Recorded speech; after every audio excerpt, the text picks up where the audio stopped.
Hi there, karibu tukuze matunda, and welcome back to this channel. I want to quickly show you how we harvest our tree tomatoes. And the first thing is that I'm making these videos so that I can enlighten.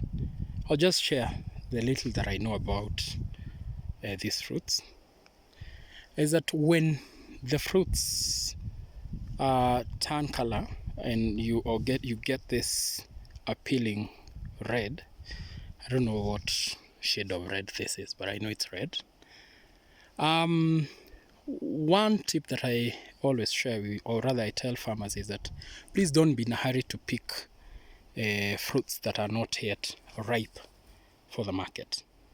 Unlike many other fruits, including avocados, where you harvest them when the fruit is not really ripe for harvesting, or there are some fruits that you can harvest when the process of when they become mature, and you go keep them in some conducive environment and they're able to ripen and still enjoy them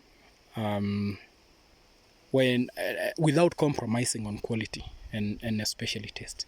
For tree tomatoes, one of the things that I always tell people is that please don't be in a rush to harvest tree tomatoes if they are not yet ready for harvesting.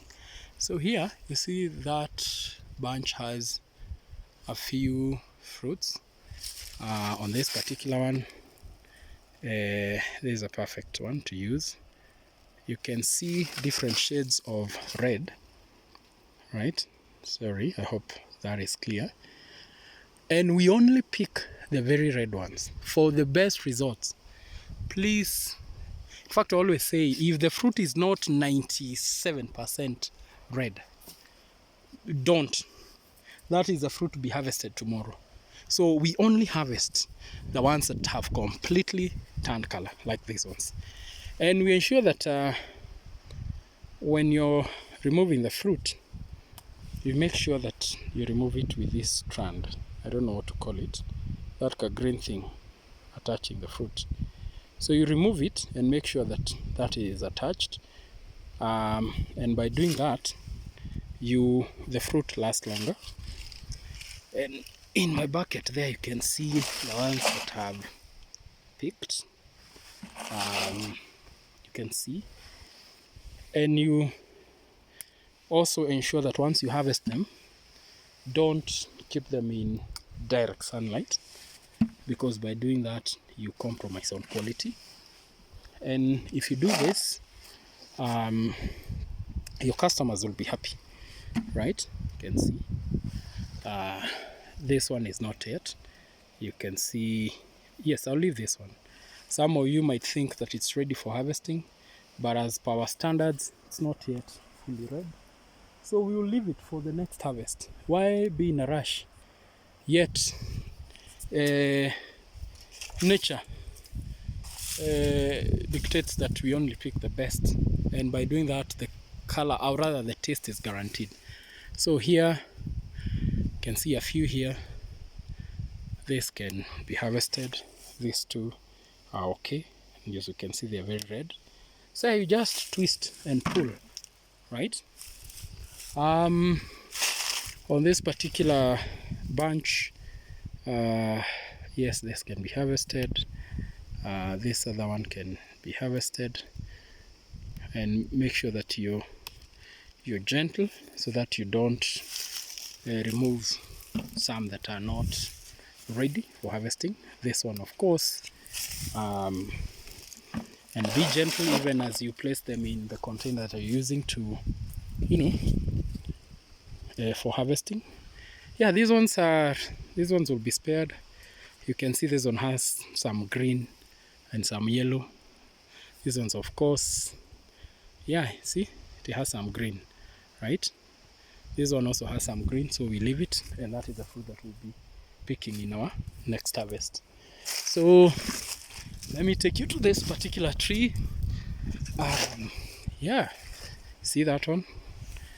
This is ready for harvesting, right? Plus this one.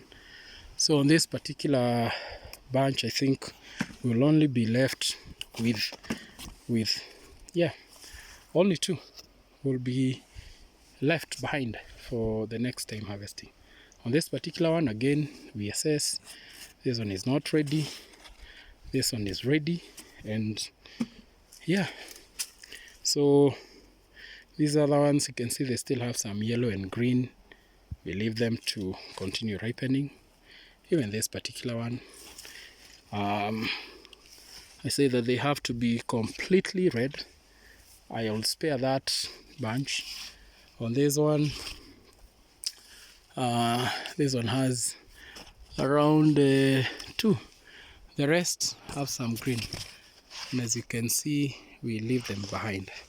And by doing that, because our customers know our quality, we don't like compromising on quality. We would rather tell them to wait until the fruits are ready, as compared to rushing and harvesting unripe fruits. And those are Tukuze Matunda standards. And that's what has kept our customers happy. For the past 7 years, I've been growing these fruits. That's the feedback I always receive. Your fruits are always fresh, and you know, if you keep them, if you go and store them in a nice place, these fruits can last a month. Believe you me, they can last a month from the time you're harvesting. Yeah, so on this particular one, this one is ready. This one too. This one too. And you just twist them. This one, of course, you can see it has a lot of yellow. On this particular bunch, only 1 fruit passes there. And pardon me if the images are not clear. Yeah, on this particular one, we have these 2. You can see, you just twist on top here, and the fruit just comes, right? See that? The size. Very big in size. Oh, this one had some green. I had not seen that. But say it's 95% ripe, so it can still pass. On this particular one, so that's why you have to be careful. You scrutinize the fruits properly, make sure that they are ripe enough. Yes, so basically that's how we harvest our fruits. And because I have several trees that I want to harvest, I hope you get the idea. And there you go. These are the ones that we have harvested right now, and we usually transport them in crates, similar to the ones that are used by bread manufacturers, and to ensure that they remain fresh up to the market. So thank you so much. Hope you've learned something, and you're welcome to come and harvest these wonderful fruits whenever you're ready. So remember to subscribe and leave us a feedback on what you think. If you're of a different opinion on what fruits to be harvested, I'm more than happy to hear. I went to a country called Tanzania, and they call them magwego. Is it magogo? Something like that. And I was told that they use the green ones, these ones here, and they eat ugali. Like they use them like vegetables. If there is any Tanzanian who's listening and who's watching this channel, it's magogwe, if I'm not wrong, and it is used as mboga or vegetable for eating ugali. Ugali is an East African delicacy. What other parts of the world call corn, here we call it maize. You take it to the Kisiagi. Maize is actually turned into flour, and that flour is what is, you mix it with water, boil it, make it hard, and that's what we call ugali in this part of the world. So I hear when I went to look for tree tomatoes there in Kariakor market in Dar es Salaam, yeah, the trader there told me that they use them to eat ugali with. Please correct me if that trader was right, but here we don't eat ugali with tree tomatoes. We only harvest the very red ones. So thank you so much. Please tell us please share, leave us a comment on what other weird things you've had. Not weird. What other ways of eating tree tomatoes have you had across the world? Remember to subscribe, and thank you so much for the support. Bye.